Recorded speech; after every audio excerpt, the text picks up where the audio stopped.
Welcome back. Okay, this is a new episode of Driving Cartoon Podcast, which is going to be like 1 minute shorter this time, just because I had some problem going out of my sister's apartment parking lot, which basically doesn't exist. So, the news. I've been talking way too much about Wonder Over Yonder, and I'm going to have a ton to talk about Wonder Over Yonder eventually, because next week, maybe the same day I'm uploading this, probably the same day I'm uploading this, we're gonna have new episodes. So, I probably should stay quiet about Wonder, at least for this episode. So what are we going to talk about today, if it's not Wonder? Gravity Falls? Okay, Gravity Falls.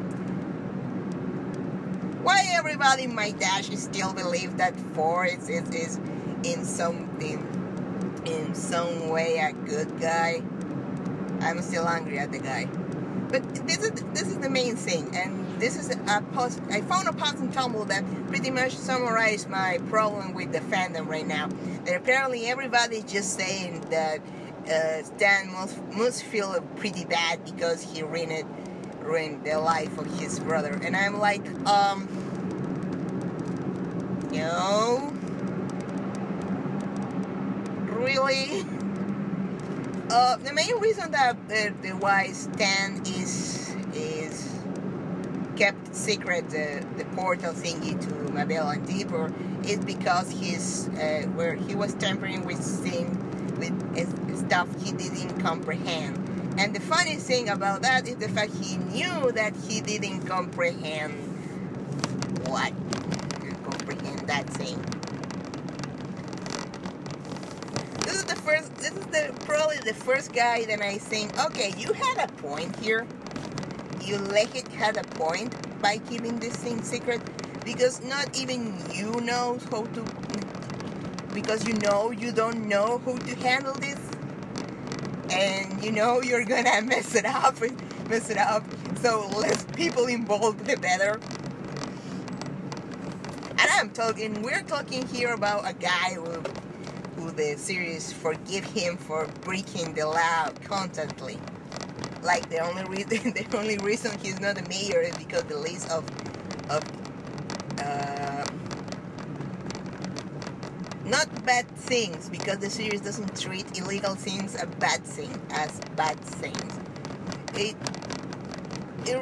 separates somewhat correctly illegal things with bad things all the time, because when you find something which is bad in Gravity Falls, you know something is bad. But when you found something illegal, the series, but that thing which is illegal doesn't affect too much anything, they usually don't punish you. I mean, if this were Wonder Over Yonder, we were not doing that, because Wonder has a meaning of good and evil, which is going beyond absolutely everything I have ever seen in my life. But do good is not really the theme of Gravity Falls. I think we already established that. Then and then again, all things that Grunkle Stan does actually make sense, even if it's in the cliched way of I'm pampering with things I don't understand. You don't understand, because he don't understand what he's actually doing. So better not involve too many people, because this is something I don't understand. This is something extremely dangerous, but I have to do anyway.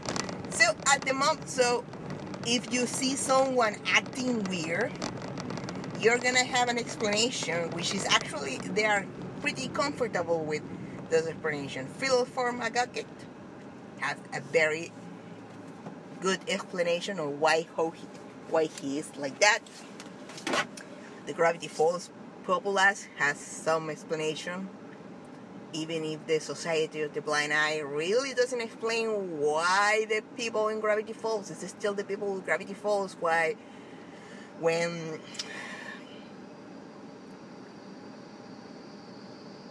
from before Stanford arrived. But Fiddle 4 backstory actually explains his weirdness.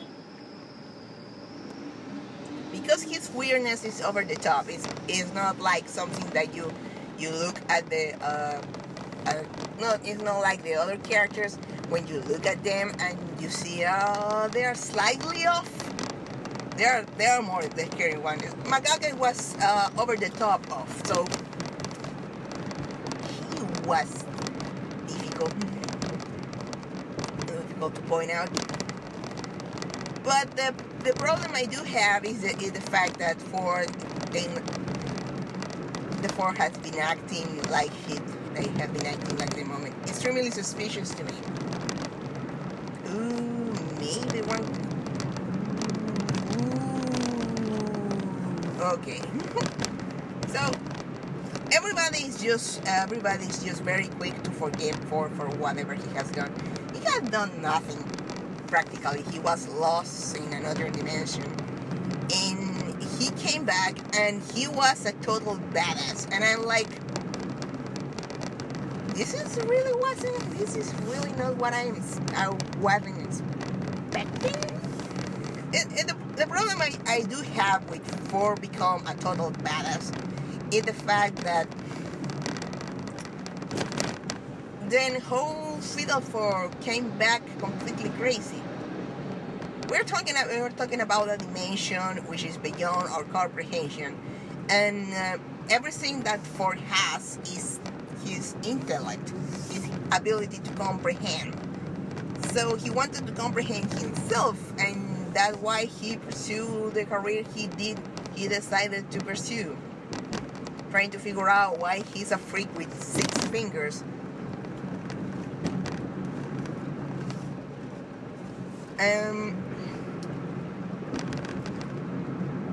And this is something specifically important. For at the moment haven't had an arc yet. The only thing he has done all this time is bond with Dipper. I found that extremely suspicious. Not only because Dipper is at 12 years old, it's also because for the first thing he does with Stan is telling him, I have you, I want you out of my life. And I'm like, dude, the guy just saved you. At least say thank you. Or at least take a time to decide stupid stuff.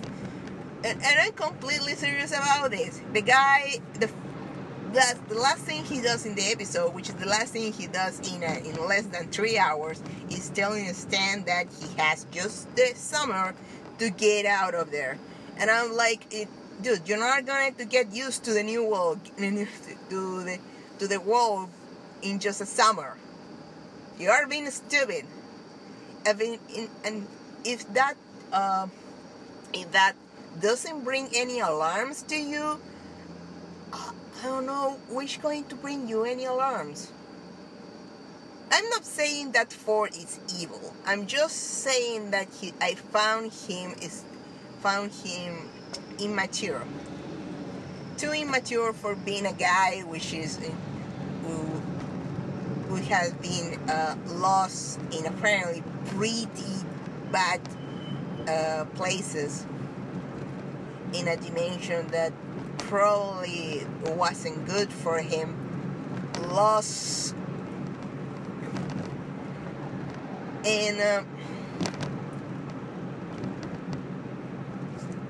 I don't know how to explain this. I don't find what we know about Ford and how Ford acts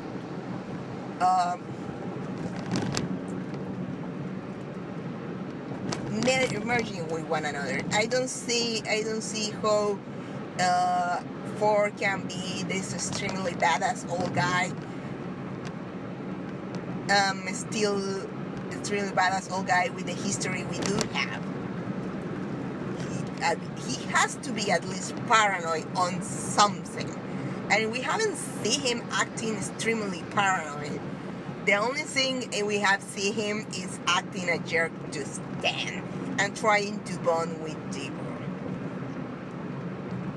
Are you going to tell me? Well, he is paranoid because he's trying to protect his family from Bill. Yeah, okay, this is the cash.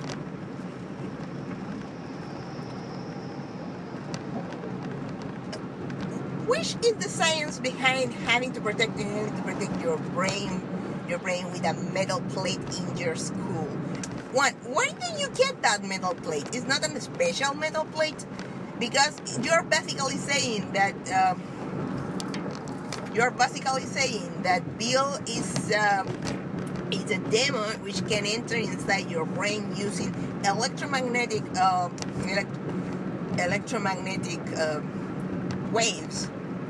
But hey, what about if you try to do it with mechanical waves? After all, that's all the ear is what they actually do. Is the fact that they transform mechanical waves to electrical waves, so your brain can understand it, and you're doomed. and actually, I will be pretty surprised is Gravity Falls actually decides to do this. I really don't think so, but I really believe this is pretty flimsy. 3 milli films. The brain, Stanford brain is a mess with nightmares and stuff, but he doesn't seem to act like he has those nightmares. He doesn't seem paranoid, he doesn't seem extremely anxious, he doesn't seem extremely depressed. And you're saying, well, maybe he's controlling it. This is the problem I do have with that. How are you doing that for?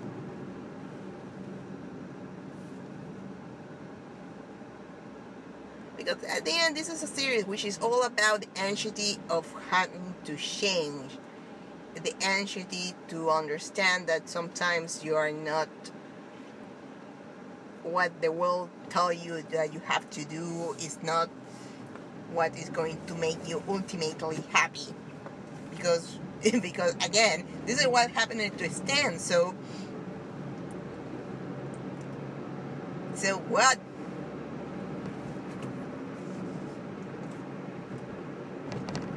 And this is the problem. This is the problem I do have with the people when they say that Stan will feel awful what he did to Ford after stealing his. I think they are right. They are completely right. But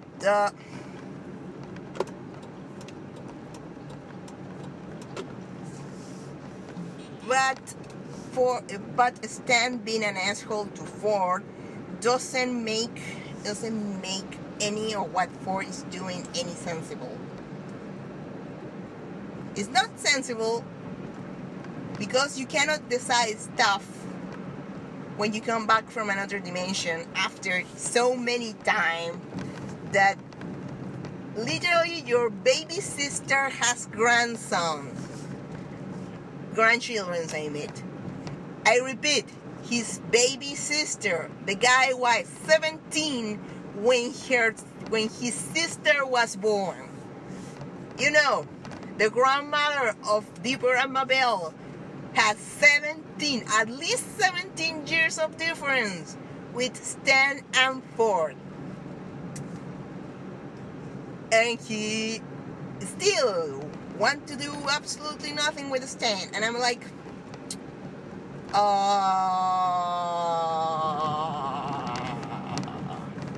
you fucking with me?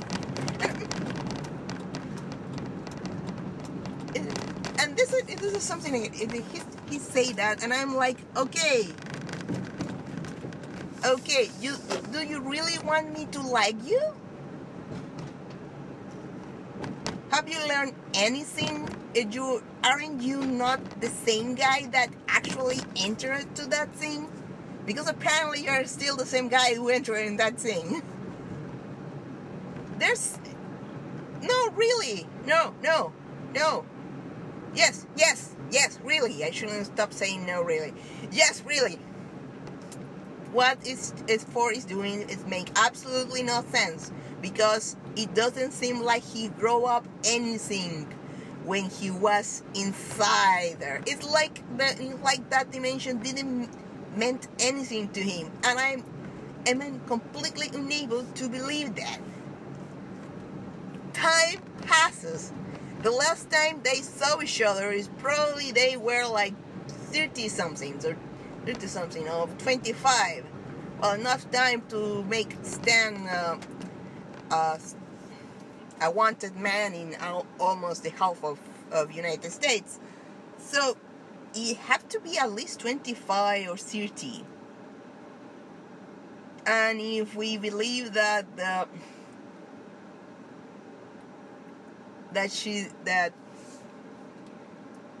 Ford disappeared when they were 25. Okay, if they were 25, they haven't seen each other for at least 5 years, 6 years. Let's put 10 years. I don't know how, but for make the calculations easy, because I'm driving. So let's say they don't see each other for about 10 years. Then he disappears. In that moment, their sister is going to be 10 years old. 10 years after that, she's just starting to be able to have children. And if we are extremely bad person, we can say that she got her first son at the age of let's put 20. So after 10 years of that, she gave birth, let's say, Debers and Mabel dad or mother. At this point, the fact that the two have the same last name, I found it kind of weird, but you can't do that in the United States. Okay, so let's say that they say that she births she births the father of Deborah and Mabel, and this is when she's 20 years old. After that, we have to wait another 20 years at least. We can wait less, but I don't want to do that for the sake of the Pine family. And now I'm thinking about it. Another way that they could have the Pine's last name is because she's a single mother. That can happen too, but for now we're not going to think about the last name, because this is beyond of the point of the conversation. So he has been disappeared for 10 years, and then we have Deborah and Mabel's dad or mom. Then after that, we could wait around 20 years more for him or her or them to have Deborah and Mabel. We already had 30. And then after that, we have to zoom 12 years. So Ford has been disappeared at least for 52 years. That's a ton of time. Especially when you try to consider the society. You know how many things would have changed from the moment Ford disappeared to today, right? Okay, Gravity Falls lives in an extremely anachronistic world. It's really weird. It doesn't seem like there's something. I'm pretty sure they try to be timeless by being on purpose going flip-flop between today and tomorrow.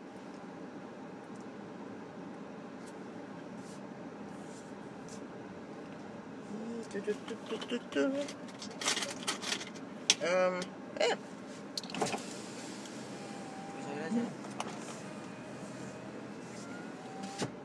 So I get they're trying to be timeless without being timeless. This is another thing that Gravity Falls do have, and I really don't know why they do something like that. Why they do this anachronism in time. Why we have VHS being completely able to actually play things at the same time that we have cell phones, and why the television, the Uncle Stan television, is still an old wooden television box. You can still watch channels in that thing in the United States. Like, I'm pretty sure you can watch Gravity Falls. So we have, and again, doesn't make any sense to me, because 52 years is a lot of time, and I don't care. You tell me, well, they are old, guys. They're like sinning. They're old. 50 years is still a long time. It could be less for my grandmother, who is 92 at the time. But this is still a ton of time. So why for didn't he came back pretty much exactly like his old self? The guy who tried to use, and I'm not against him using his intellect for help the family. That will be okay. That's something pretty okay in my book. The problem is that everything he does usually is about empower Deeper and Mabel into whatever they want to do, or use shame Stan into oblivion. And you're telling me, well, yeah, but he doesn't really have any relationship with say Suze or Wendy. Well, Wendy haven't appeared that much, but this story basically about the family of the kids. So if eventually Wendy and Suze start to appear more, that will be kind of awesome, because those two are kind of a Grunkle Stan family too. Yeah, they work. Yeah, they work. They just work there. Yeah, they try to do stuff, but I'm not complaining about that part. There's a reason why they are main characters. There's a main reason why they're main characters, but also there's a main reason why they don't appear named in the opening. Which, by the way, is probably the opening which fared the worst on the transition between Disney Channel and Disney XD. Like, I'm mad about One Earth Over Yonder shorter version, because they have to cut my favorite part. But it still have the same feeling on it.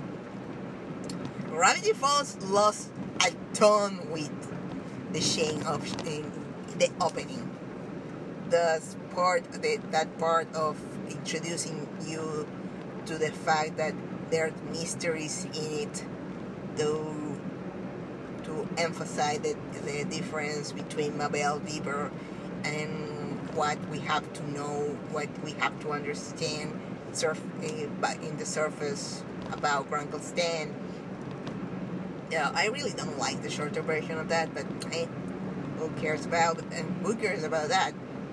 We are still watching Gravity Falls. So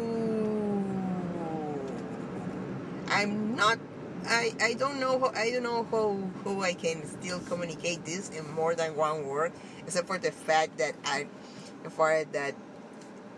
that what we know about Ford doesn't gel in how for At. In this is Ford is probably the first character we know which has a history before we meet him. Because he's the author of the journals, and we know things about the author of the journals. We know he has his finger, but that doesn't really that important. The most important part about that six finger thing is the fact that that was a way to tell us that symbol wasn't really human. It turned out to be human. So that one kind of surprise. It's in fact a very personal symbol. It's not some weird cabal of things, which is in a way extremely smart, because establish immediately something that you will consider wrong about Ford, and everybody will consider wrong about Ford, which is basically extremely weird. So you immediately have some understanding of Ford's feelings, because you were, and I'm completely sure you were thinking that that six-fingered hand were something alien or not about this world, and turned out to be a human. Feel shame for yourself.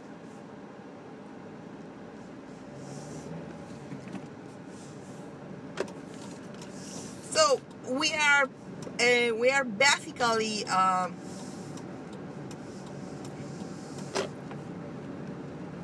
don't know how to say this in English. We are conditioned to feel bad for Ford, because we were doing him a kind of a distressful thing. We were just believing that he wasn't a person. For us, he was a construct, as something we wanted to know, and we all the time we believe in, it have to be some contact with something, and something which Gravity Falls haven't explained, and you're going to thinking, this is extremely weird, and then you figure out that this is a guy who looks exactly like Uncle Stan, but have an extra finger in his hand.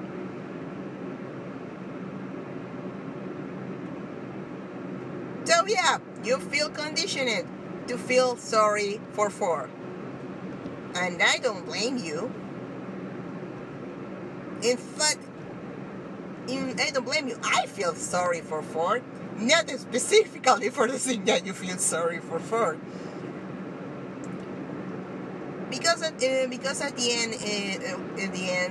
you as an audience have some understanding of how other people felt about Ford, but you see him and you say, okay, this is just, but you like you, but at the same time you know deeper, you understand Mabel, you know Grunkle Stan. So when you discover that he's just their Grunkle, you're like, I'm sorry. So you're not going to be conditioned to think bad about him. And again, I don't think he's a bad guy. I just think he's deeply misled. Again, this is extremely important, because if you haven't noticed yet, almost all episodes, if it's not all episodes about Grunkle Stan, or tangentially about Grunkle Stan, are about appreciate him for what he is, and are never about Grunkle Stan learning a lesson. Not all the things, but for instance, the only lesson that eventually Grunkle Stan actually learned was appreciate Mabel, which is probably the other character which is deeply unappreciated in the series, just because she's a girly girl and she strives to be a good person. I'm completely sure Mabel will be extremely happy. Okay, I'm going to do something Wonder Woman genre related right now. I found some doodles in Tumblr about some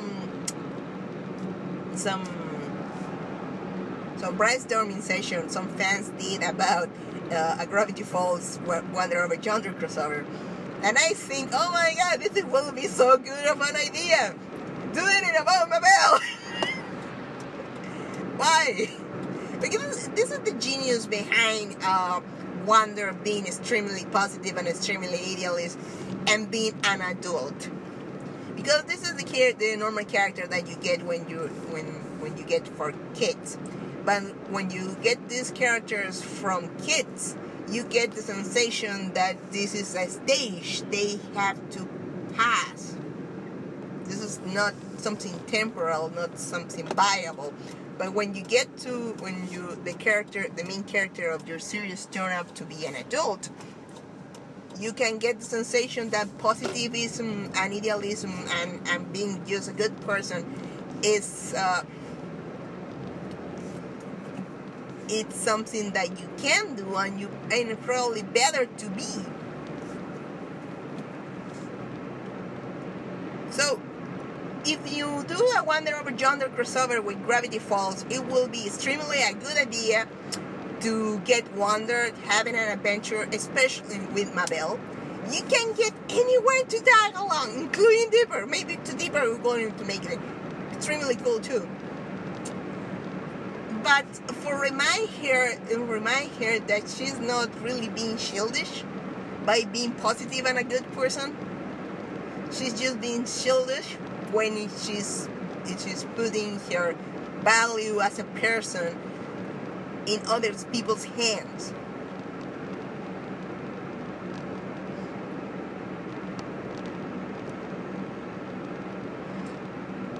But because that's pretty much the reason why the message of Gravity Falls is not conform. That's the point of Gravity Falls at the end, I think. This is what I believe is Gravity Falls is about, by the way. But so I'm going to use that as a thesis, and if the series prove me wrong eventually, I'm going to talk about that. But I really think it's about not conform. And but we have this episode about the last Mabel Corn, which is about Mabel trying to be the greatest good person for a unicorn, and the unicorn just getting the stupid level even higher for Mabel. She was just lying, by the way, but he was getting the level even higher for Mabel. Like, no, this is not enough. This is not enough. And there's a thing. It is an important thing for especially for girls. You are never, when a person say that you are not enough. You are never going to be enough for them. And you know what? You're enough for them, but it's not because they are some sort of greatest shit in the universe. It's because they are assholes and they don't deserve you. So kick them in the balls if they have balls. If not, I don't know. Maybe if they have balls. If they don't have balls, I don't know where you're gonna hurt the most. But if you punch them between the lips and the nose, I think that you can knock them out, because that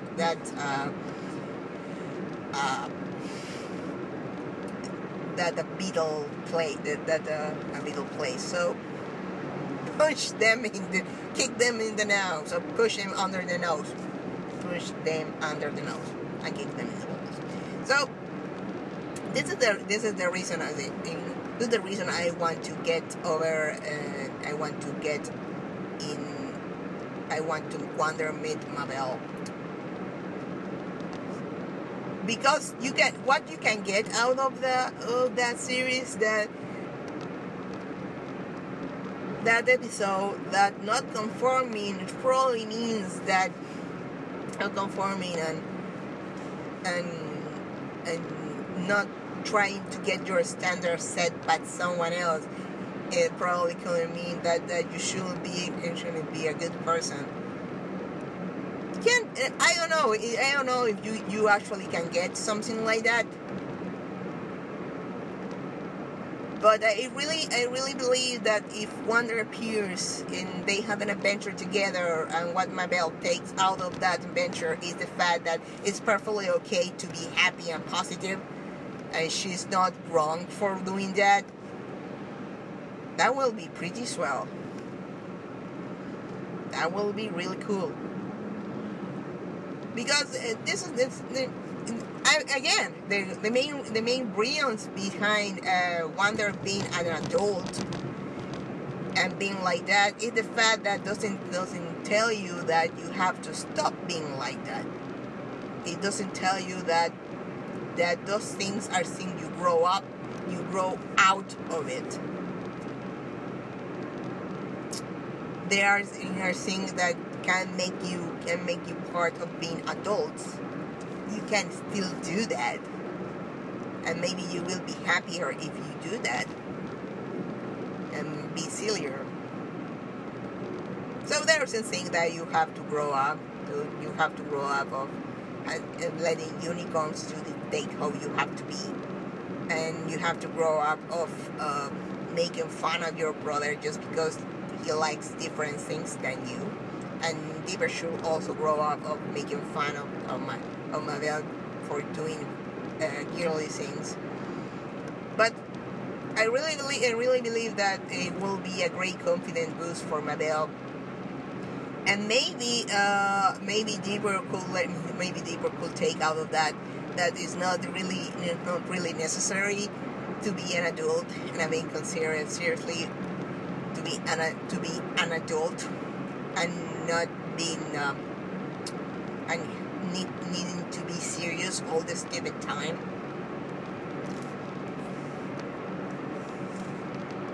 Because I love Wander, and I wrote that thing in Tumblr, which is about, I explained that I really don't want Wander to shame, at least not that much. Maybe he could learn to handle his anxiety, maybe he could learn to handle his impulsiveness, but more than learn to handle some of his defects, I don't see him in the defects, which I know that things are not really going to happen, because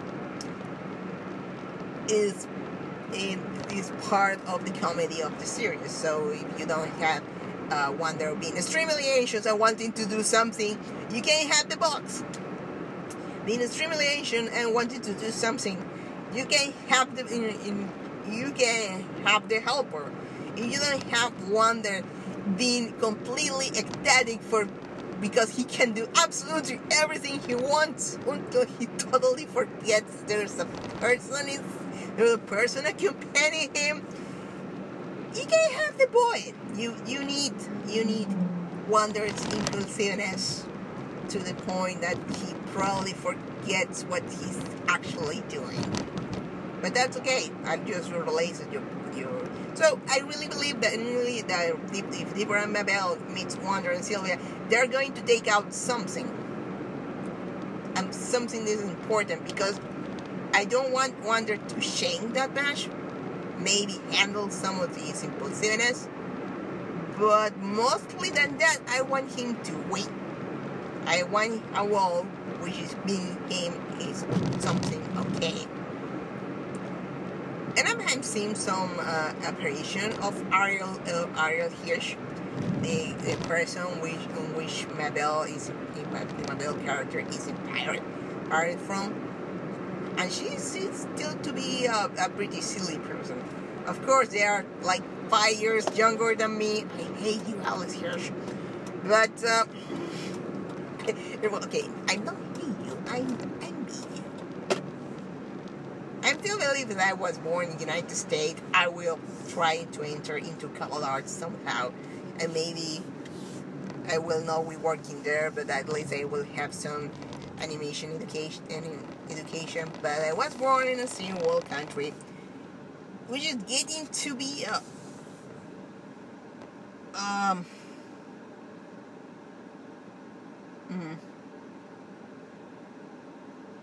apparently okay. I think I committed a mistake right now.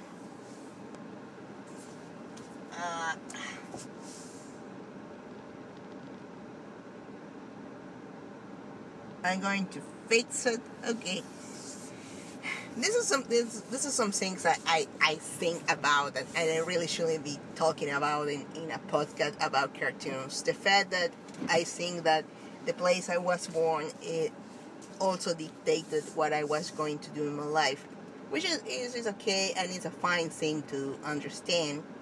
You don't have all the same privileges and opportunities depending on where you live, but that's not something that really bothers me that much. I like what I do. So, yeah.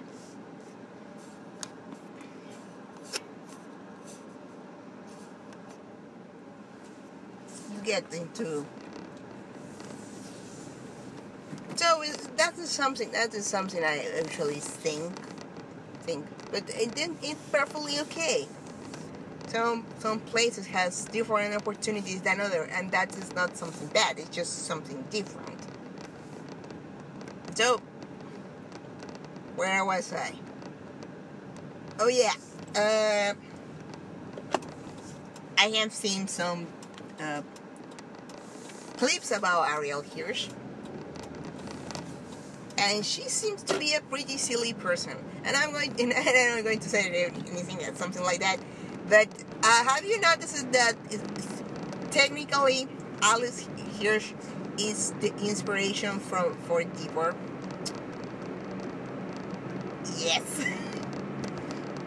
This is something that gets somewhat overlooked, or when I take it. Everybody just think that Mabel is the silly one, and Deeper is just the serious one, and that can be. But Deeper is actually pretty silly for him in his own right. The problem is the fact that he's trying desperately to get validation from adults. So he tried to not be silly. But that doesn't work most of the time. So he idealized the guy who, according to him, got his respect from people that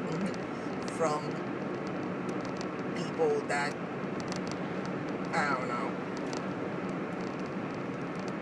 Okay, he found a guy who believes he's awesome, and the first thing that this guy, and when this guy, which he believes is awesome, appears, he turned out to be completely and super awesome. All according to what Deeper believed that he has to be. That is weird. And I'm saying because Ford is not awesome. He apparently can be. But we are talking in a series that, again, I repeat the clause. One, this is what I think it is. And two, it's about nonconformity. And one of the biggest lessons you have to learn when you grow up is the fact that your parents aren't the greatest thing in the galaxy. That your parents are flawed. That there's some time they commit mistakes, they make a ton of stuff, and that doesn't mean they don't love you. They can perfectly love you, but and they probably believe they're doing the correct thing. But since they're flawed, and since they have their own problems, they have their anxiety issues, they have self-esteem issues. The problem goes that you discover that those people actually aren't that awesome that you believe they were. So you get pretty depressed after that one, that realization. But it's part of life. It's a very important part of life, and you cannot call yourself an adult if you believe that your parents are the greatest thing in the block.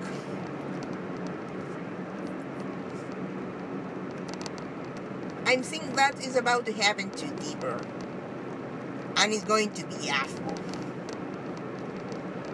It's so completely, it's so extremely.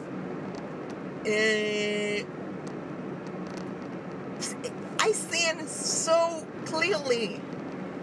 Like, he started to bond with Deeper after playing dungeon and more dungeons. After a while, he decided to trust him a secret, to treat him like he's a responsible adult. And I'm here. You sure, Ford? Are you completely sure? Then after that, Ford appears.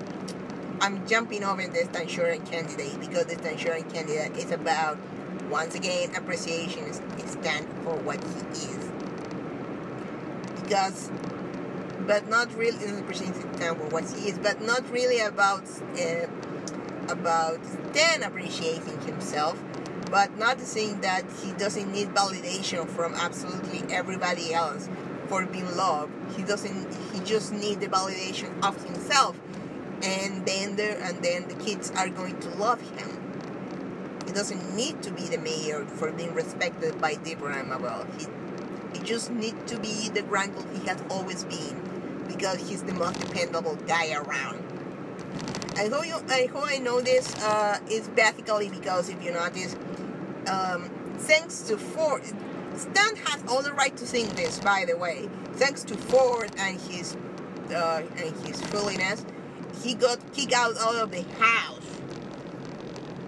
His dad disowned him and sent him with just a car to get out of there.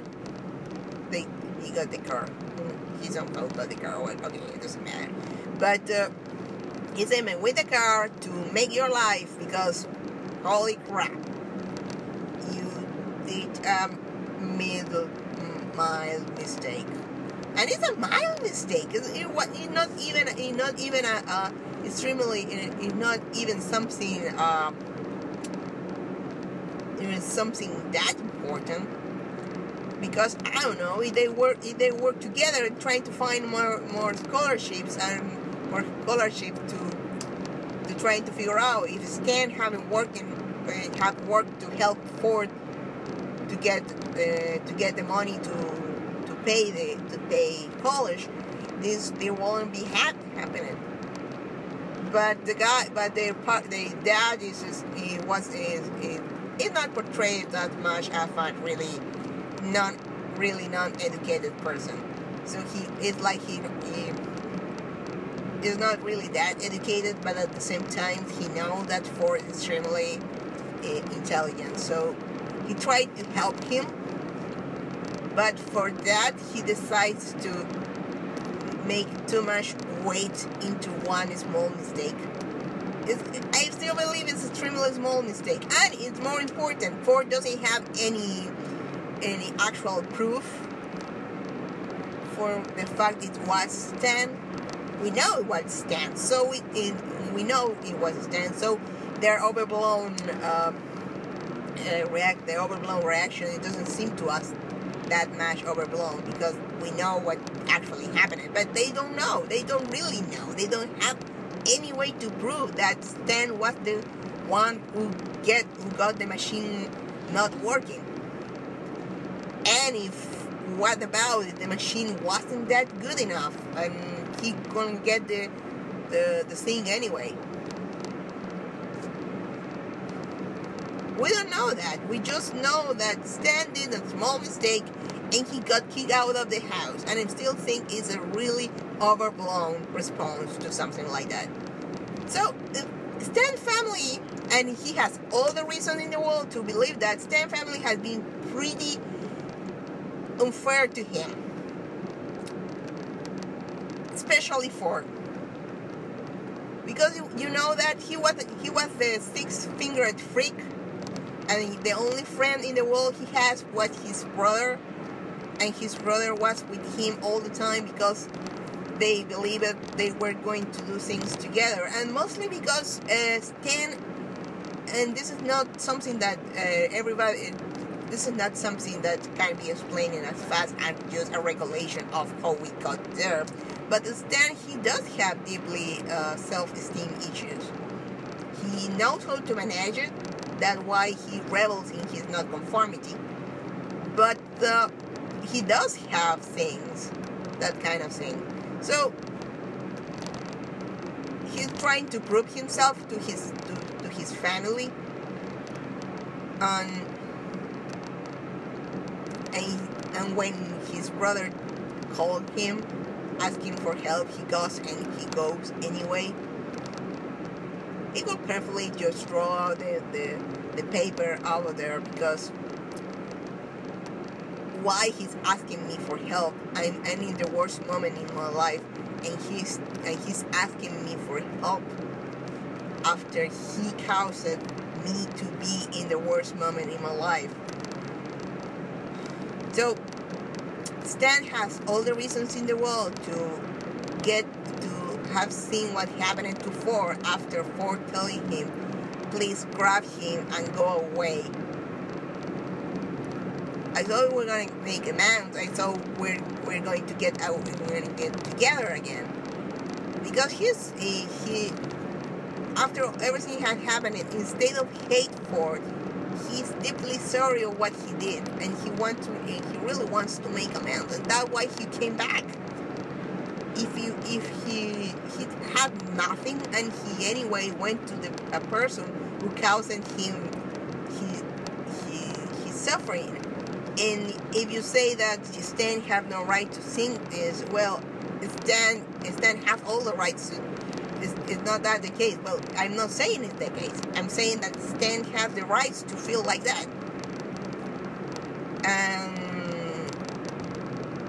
Well, and you say, well, but why then he decided to replace Ford? Well, here's the important thing, and this is why it's so important that Stan was persecuted in almost all the country. Imagine if you're going to file out as a missing person, and they find out that you are being wanted in half of the country. They are not going to believe you. They are not going to believe you. You didn't kill him. So yeah, it make perfect sense that after what Stan all the time did while trying to lie to people, because it's the only thing he actually knows how to do. It's the worst part of all. It's the only thing he knows how to do, to lie to people. And some people are going to tell you, well, that's a pretty bad ability. Why is he doing here that? Well, lie to people is actually manipulate people. It's actually communicate stuff. He has a great communication ability, and yes, he used it to manipulate people by telling them lies, but at the same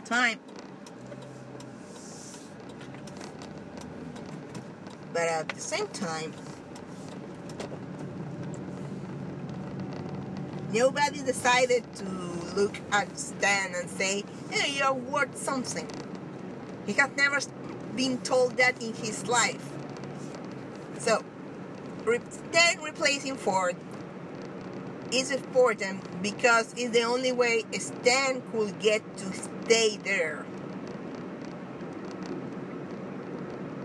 If you understand that.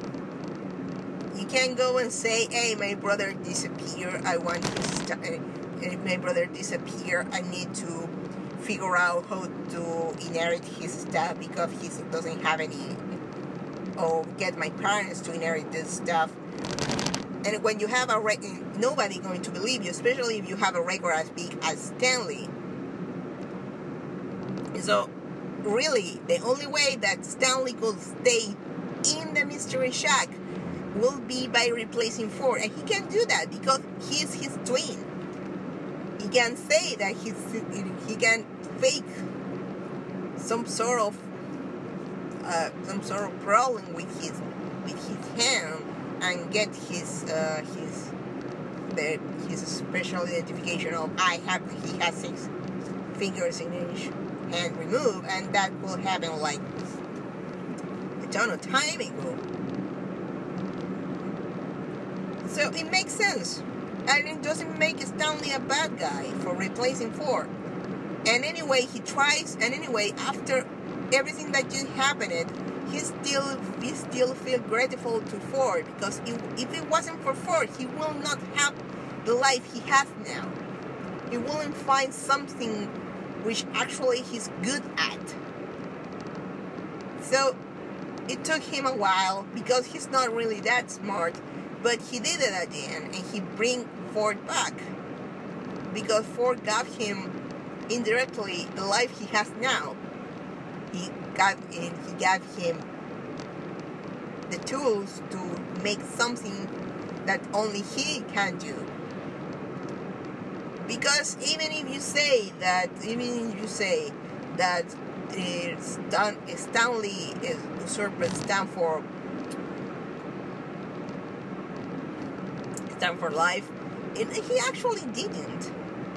Stanford life was in its lowest point too, and he probably decided to call Stanley because he didn't have no one else to trust.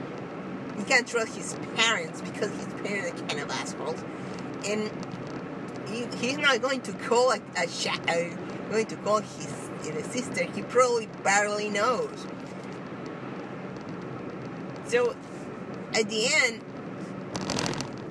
Stanford and Stanley were in the lowest points in their life. But what Stanford did was feel pity of himself and trying to erase everything. But he didn't try to erase anything but by learning nothing about it. While Stanley came to help him, despite he was also in the worst moment in his life. So I think the main reason I don't like Ford too much is the fact that after 52 years, we already calculated this, after 52 years of being away, he come back and tells Stan, you are in Stan, that you are not useful to me, so go away. What?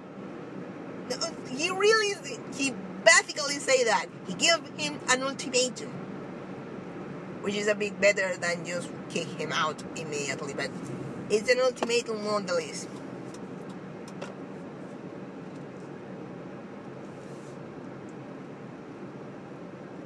And probably this is somewhat, I don't know if this is somewhat important, but the main problem I have with Ford is the fact that he not like he treats Stan as disposable. He treats Stan like granted. That in the moment he is in the worst in the worst moment in his life, Stan is going to appear and help him getting out. Because that was what happened in the whole life of Ford and Stan. Stan was being picked for having 6 fingers. Ford was being picked for having 6 fingers. Stan came and punched the bullies out of the place. But what Ford had done for Stan, a part of giving him the answer of the test. Yeah, because in a way that's not really helping. That doesn't give any self-esteem to Stan.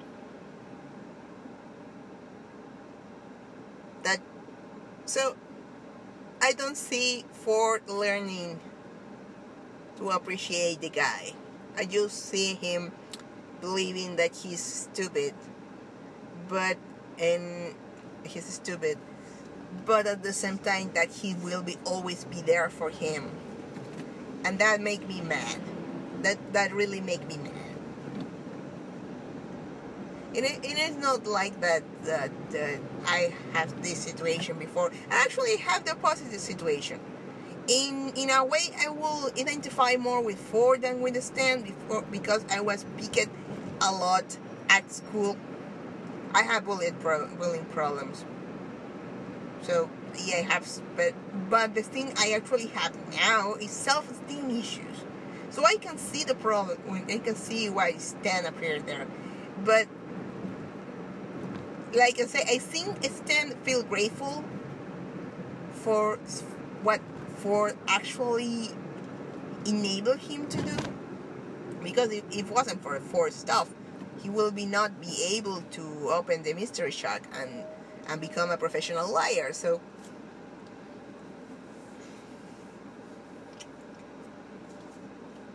and at the same time he probably believes that Ford is better than him.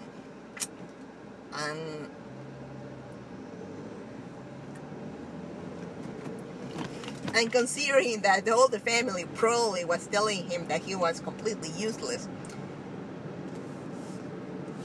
it's a bit tough. It's something completely difficult to get out.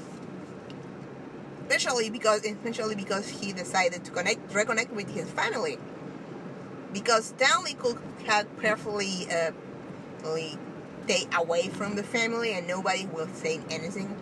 And I'm almost kind of sure that Ford probably never actually keep communication with his family. And I really, it not appear anyway, but I don't see the guy being that kind of person. Maybe. But it never appeared. But I don't think so. But Stanley could perfectly close ties with the family. But instead he decided to become the great uncle Ford, and probably a person that Dipper and Mabel mom or dad.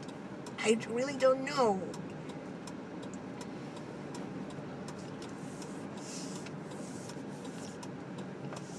I really don't know what it is, but it's really not important for our point. But you really don't send your twins to some weird kind of summer camp for the rest of the summer unless you actually trust the person you are sending them.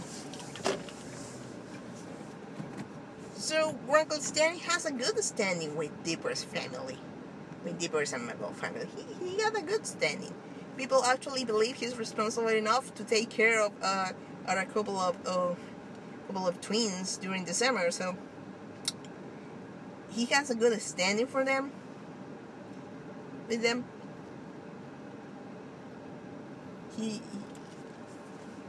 Dipper's and Mabel family actually believe they're going to be alright with him. And I don't know if that actually is something extremely important. It's part of the setup. That's still. The point is, Stan is an incredibly awesome person. And he's so awesome that everything he does wrong and illegal is usually forgiven by the series. And the first character, the person which is supposed to be way awesome than him, the only thing he does is telling Stan, you are not that awesome, and telling Dipper, I'm super awesome. This guy is not what he seems. And considering this is a trolling series, probably he was the guy who was referred to in the title. But who knows?